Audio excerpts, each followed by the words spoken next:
Hello नमस्ते हजुर सबैलाई स्वागत छ मेरो अर्को एउटा ब्लगमा। म चाहिँ अहिले माइती घरमा छु। मेरो नाम चाहिँ भावना।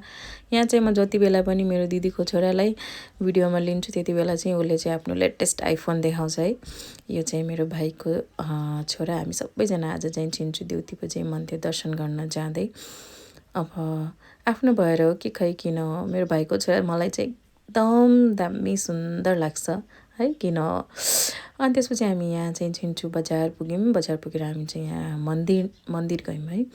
मन्दिर हामी चाहिँ इन्डियामा हुँदाखेरि जति बेला पनि है, अलिकति दुःख सुख जे भए पनि हामी चाहिँ देउती बजी माता पुकारे हो। अनि त्यसपछि इन्डियाबाट आइसकेपछि पनि हामी चाहिँ हुनसक्छ भने दोस्रो दिन नत्र तेस्रो दिन त हामी पक्कै सबभन्दा पहिला यहाँ मन्दिर जान्छौँ।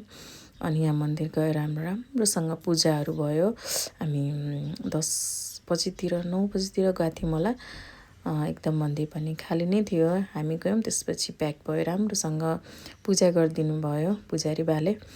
अनि पूजा गरेर आइसकेपछि यहाँ चाहिँ पेट पूजा हुँदैछ। सबैजना मिलेर हामी चाहिँ नास्ता गर्न बस्यौँ।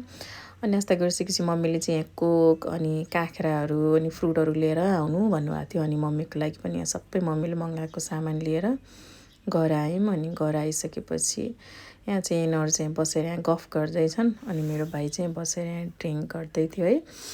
अनि त्यसपछि छोरी चाहिँ कति दिनदेखि कापी किताब नै नहेरेको हुनाले एकछिन छोरीलाई पढाउन बसेँ। एकछिन छोरीलाई लेख्न सिकाएँ, पढ्न सिकाएँ। यो चाहिँ घरको वरिपरिको एकदम ग्रिनरी वातावरण, हल्का पानी परेको हुनाले रुखहरू पनि पलाएका छन् राम्रोसँग। अनि यहाँ चाहिँ बुहारीको बाउजूहरू चाहिँ बाबुलाई हेर्न आउनु भएको थियो। बाहिर जानुभएको रहेछ, बाबुको लागि आउनुभएको थियो। अनि यहाँ चाहिँ हाम्रो साँझको खाना चाहिँ तयारी हुँदैछ। कोही चाहिँ बसेर कुरा गर्दै। अनि यो पनि मेरो मामाको छोरी हो। मेरो घर पछाडि यसको चाहिँ ससुराल छ। अनि यहाँ यिनीहरू चाहिँ भाइ बहिनीहरू सबै मजाले बसेर खेल्दैछन्। अनि एकातिर चाहिँ यहाँ खाना पाक्दैछ। यहाँ चाहिँ ठुलो मम्मीको छोरी मेरो। अनि सबै परिवारहरू यसरी बसेर है खाना पाउँदा बस्न पाउँदा यति मजा आउँछ नि। यति टाइमपछि इन्डियाबाट यहाँ आएर सबैसँग बस्न पाउनु, सबैसँग रमाउनु पाउनु भनेको धेरै ठुलो कुरा हो।